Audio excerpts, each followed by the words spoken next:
In this video, we are showing you Heavy Metal Equipment's brand new 100,000 square foot facility here in Fort McKay Industrial Park, nicknamed Heavy Metal Garage.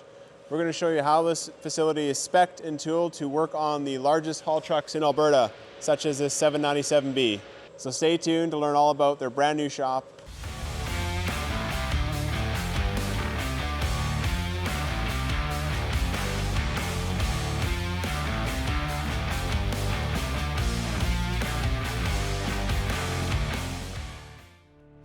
Founded in 2009 and headquartered in Spruce Grove, Alberta, Heavy Metal Equipment is the largest equipment rental company in the world. With thousands of pieces of equipment helping their customers move the earth on mine sites in Canada, the USA, and globally, Heavy Metal's fleet consists of hydraulic mining shovels, ultra-class haul trucks, motor graders, track-type tractors, and everything in between. With such a large fleet, the question is, where do you repair and rebuild it all? That's where Heavy Metal's new Fort McKay Service Center comes in, a 100,000 square foot, fully custom 12-bay facility built to repair the world's largest heavy equipment. Construction of this facility began back in November of 2023 with a groundbreaking ceremony. A brand new Cat 793 and Cat 797 were brought in to celebrate the milestone.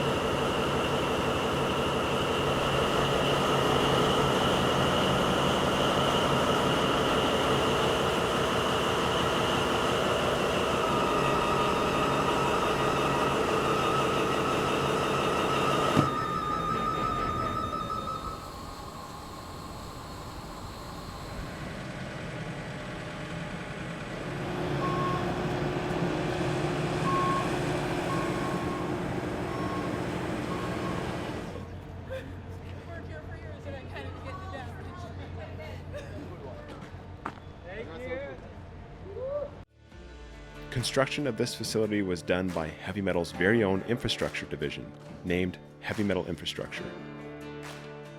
In total, the build took 18 months to complete through some of Alberta's toughest winter weather conditions.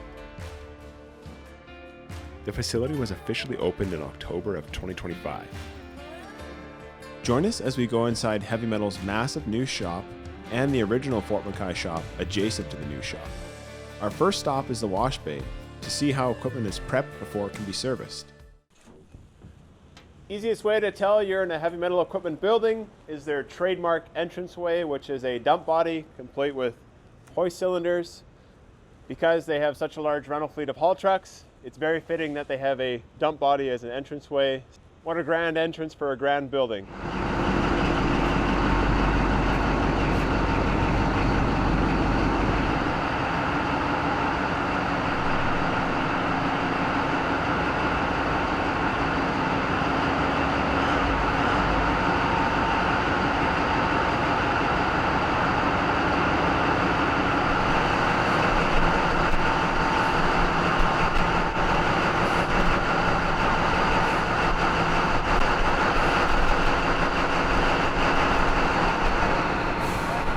So we are in the wash bay here. This is one of the 12 bays in this shop. So as you can see, we only have a 789C in here, but this will fit up to and including 797s, whether it's a B or an F or whatever model. But this is where everything gets washed. So after it's come back from the mine, it's coming for whether it's a maintenance interval or a repair or a rebuild. It'll first come in here and get washed so that it's ready for the technicians to work on. So they have 13 of these super soaker nozzles, which can flow up to 200 gallons a minute. So we've got 3 on this side, 3 on that side. Then we have a second tier of 6 on both sides. And then we have a nozzle way at the top that'll wash the bed out. So 13 of these used to wash trucks like that and bigger. So basically like a car wash for your vehicle, but supersized.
Once the machine has been fully washed and prepped, it can be moved over into one of 6 service bays where technicians can begin to work on it.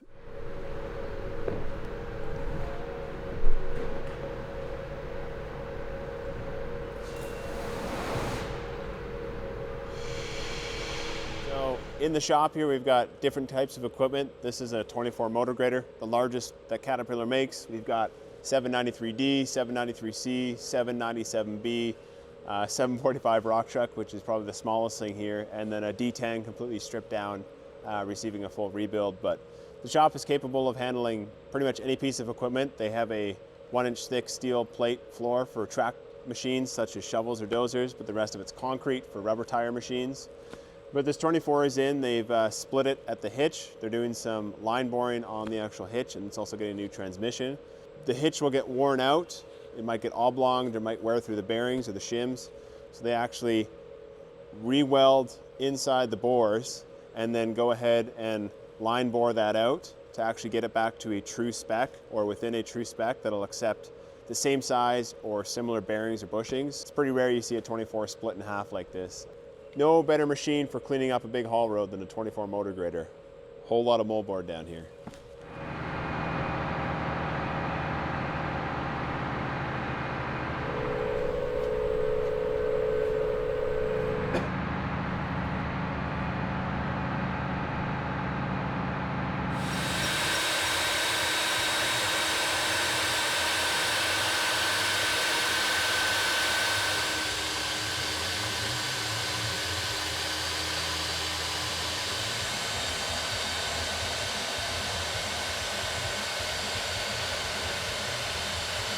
So each bay in this part of the shop has its own what's called a bay board. Eventually it's going to be all digital.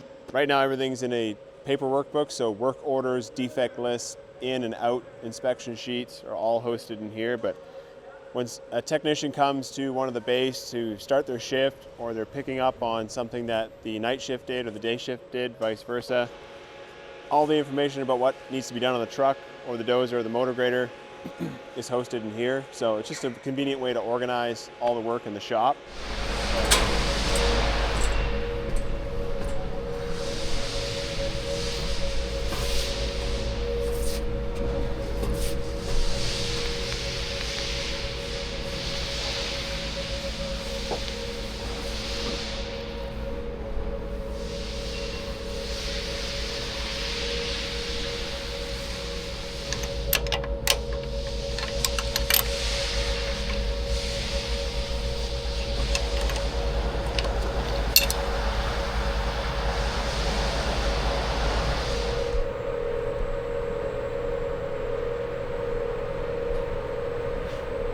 This is the centralized lube system, so things like coolant, hydraulic oil, engine oil, that sort of thing have all been centralized. So this is piped all the way back to a room that hosts all the fluids in bulk, and then it can be distributed on the shop floor with these flow meters, and it can go right in the machine. So the same thing goes for waste fluids. There's a central collection hub, and then it's all recycled and taken away by an outside vendor. But this is just one way they made the shop more efficient, is having a centralized lube distribution system instead of having to carry around 5-gallon pails or drums or big bulk containers. They can just reel this out on a hose reel and take it to the machine, do what they need to do, and then it goes back just like this. Little spill tray there.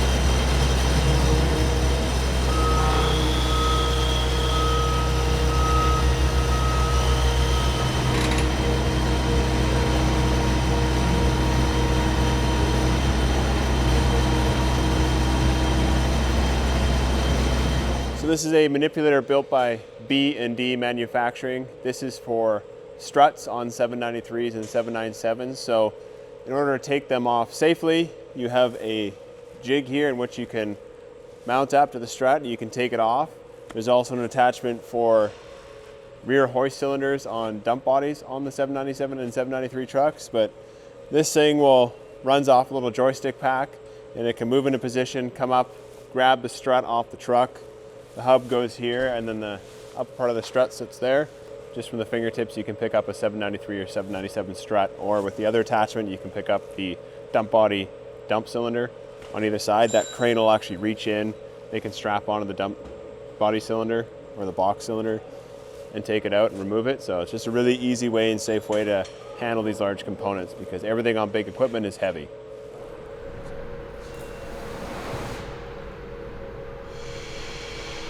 When a truck comes in for a rebuild or repair, when they're disassembling it, sometimes there's hoses that are still in good condition, still have lots of life left in them they can reuse. So they have bins in each bay. So as the truck is being disassembled, they can categorize what can be used and what can't be used. So for instance, that 793C is in for a rear axle housing. This 793C is in for some front struts and a bit of engine work. So as they take it apart, these massive hoses, which are absolutely huge, I mean, there's my forearm versus the hose, can be separated out, and they can determine what is reusable and what is pretty much needs to be replaced. So just another way that they keep the shop organized and they keep everything going in a systematic way in each bay.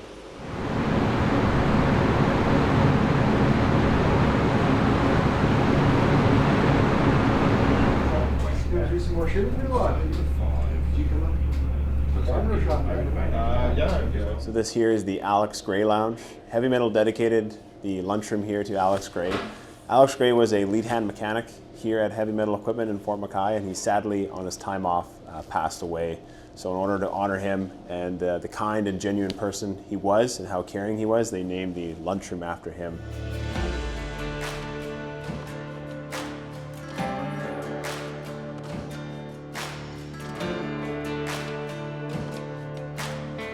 So this is Heavy Metal's existing shop in Fort McKay. This is a 5-bay shop. We have 4 bays here for working on tractors. We also have a wash bay for steaming and cleaning bitumen and oil sands off the tractors when they come in. And they have 4 bays for working on anything from D8, D9, D10, D11. You can see we've got a D6 in here. We've got D11s, but this was the shop where it all started in Fort McKay for them. And they've since outgrown it, and they're building the new shop just adjacent to this. But this shop will remain, and they'll still work on track type machines in here because of the steel floors. These are 1-inch thick steel floors. If you had concrete, when the tracks come in here, they destroy it. So they have steel in here, and that's why this is a dozer shop.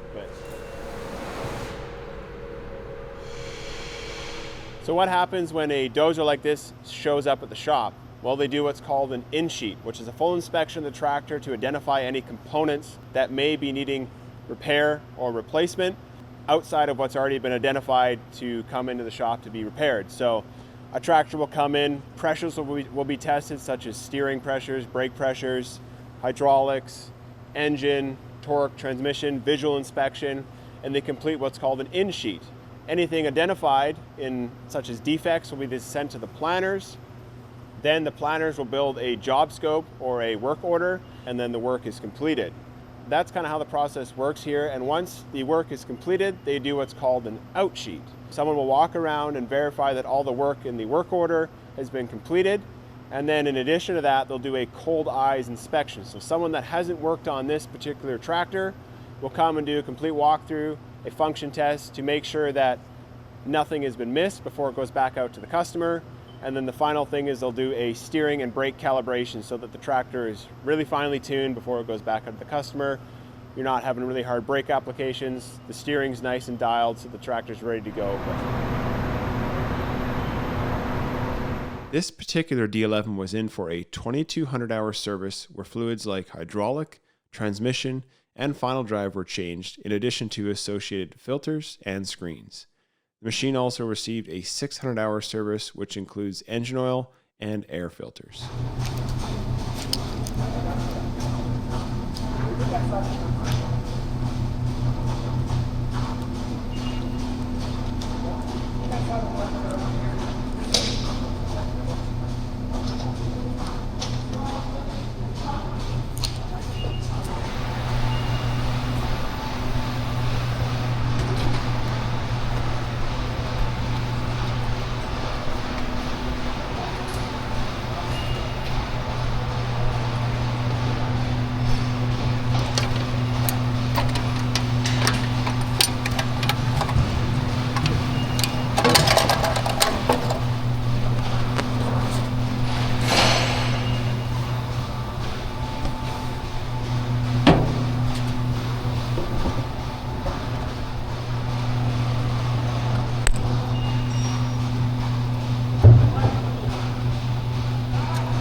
working with multiple shifts, multiple people, day shift, night shift, cross shifts, so they do a two-week rotation here. How do you kind of track progress on the shop floor? How do you communicate that to different people working on different machines? They use a color coding system. So if a hose or a component is identified as defective or parts have been ordered to replace it, they'll actually flag it with flagging tape. So we've got pink, which is welding defects. Orange is defective hoses. So if a hose has a abrasion or a rupture, it's been inspected, parts have been ordered if it's green. Blue is empty fluids. So if the engine has no oil in it, they can put a blue flag on it so people know that there's no engine oil. Yellow here is leaks. So what this does, this allows either supervision or someone who's working on a tractor and they might not have been working on it before to identify things easily and quickly and to be able to then take on that task to either repair it, replace it, fill fluids, or know that, say, parts have been ordered. So just a way that heavy metal tracks things on the shop floor using color coding, which I thought was quite unique.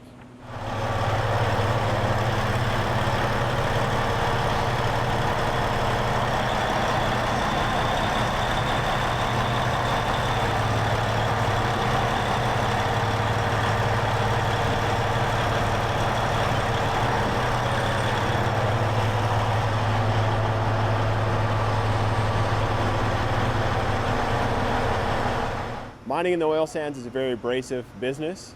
Undercarriage on big dozers really doesn't last long. You average about 2,000 hours, 2,500 hours at best before things are completely worn out. So when a dozer comes in here, sometimes they'll do a complete undercarriage swap, which is the track group, so rails and pads. They'll do sprockets, rollers, idlers, that sort of thing. So you get about that 2,000 hour mark roughly, sometimes a bit more, sometimes less, depending on the application. And then every so often you kind of get up in that higher hour range, like 6,000, 7,000, 8,000 hours.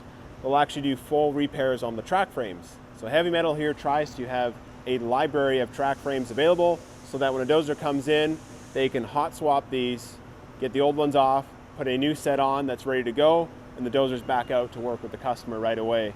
The undercarriage is actually ITM, so Heavy Metal is the dealer for ITM up in this region. ITM was started back in 1957 post World War II in Italy in a place called Modena. And today they're one of the largest global suppliers of undercarriage. Heavy Metal outfits all their tractors with it, and they're also the dealer for it here in this region.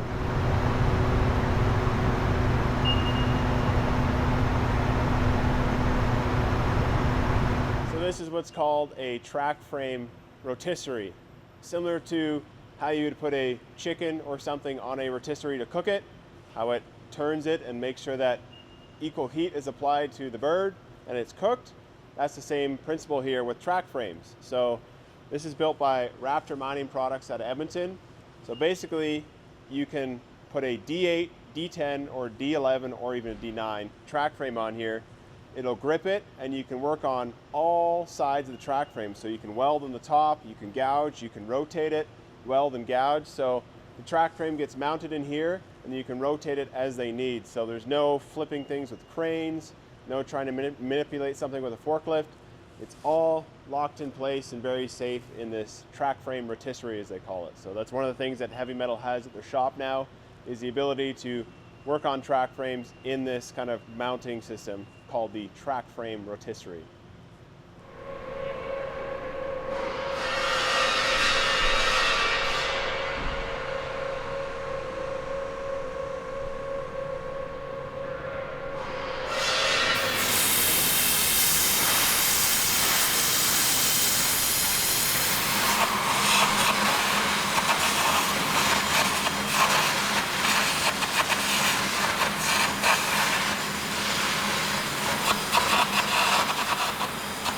So we're here in the welding section of the shop. There are 4 bays here for welding haul truck bodies, hydraulic mining shovel buckets. Each bay has its own 50-ton crane so that they can lift things like 793 boxes, 797 boxes, hydraulic mining shovel buckets. But basically, anything they have to weld on heavy equipment gets done here. So for instance, they've got some 793 beds, which are doing some repairs and liners on. They've got some hydraulic mining shovel buckets, which are doing repairs on, re-outfitting them with GET and different lips. and send them back out to the customer. But this is where all the welding in the shop happens. Is, as you can see, 793 tray or box in here. Doesn't even make a dent in the shop because the shop is so huge. It looks rather small, but each bay is outfitted with multiple welders. And there's a huge crew and team here that work to weld and fabricate pretty much anything heavy metal needs. So 4 bays dedicated just to welding in the new shop. Pretty incredible.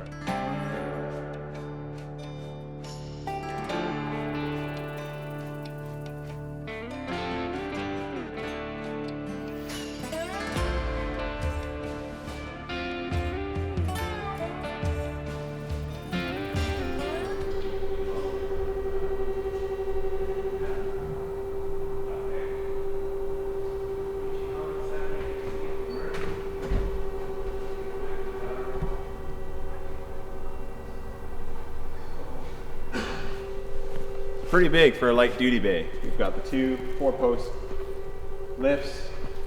We've got room for work on trucks over here. We've got 5 trucks in here right now.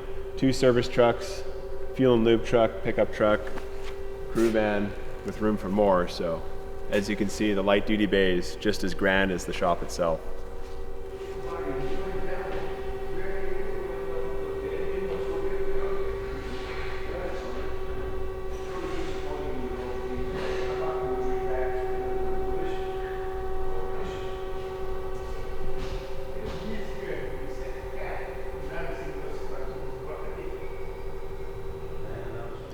So this is a parts freezer. And no, it's not like your conventional deep freeze for storing food. This is for storing parts. And how cold does it get? Well, it's currently at -81. So the purpose of putting parts in a freezer is so that they can shrink them and so that they'll meet the tight tolerances and fits. So things like bushings, sleeves, anything like that that has a very tight tolerance, they'll put in here so it actually shrinks, and then they can slide it into its place on the machine, and then it'll expand to fit the actual part. So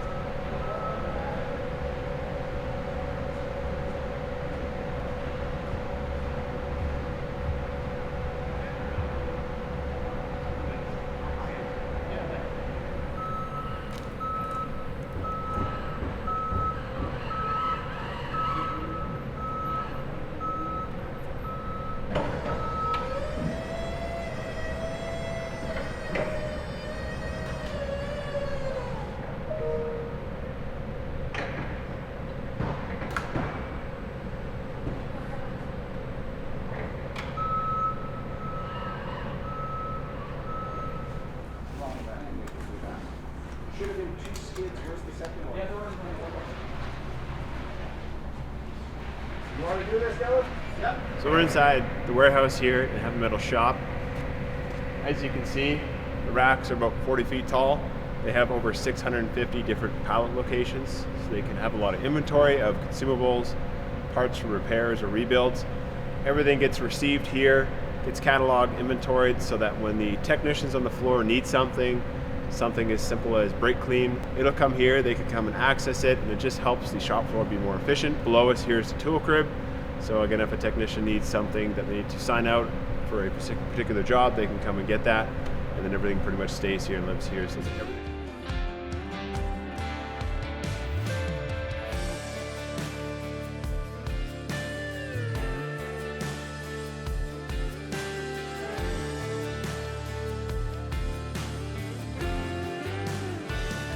Thank you for watching today's video. Hope you enjoyed, hope you learned something about heavy metal equipment here in Northern Alberta. If you're interested to learn more, the website link is below. Also, if you're interested in a career at heavy metal, they're always looking for people to join the team. People such as welders, planners, heavy equipment mechanics, technicians, laborers. They're always looking for people to help grow their business. So check out the link below to their careers page. Thank you again. Hope you enjoyed our adventure up here in Fort McKay Industrial Park, and see you on the next one.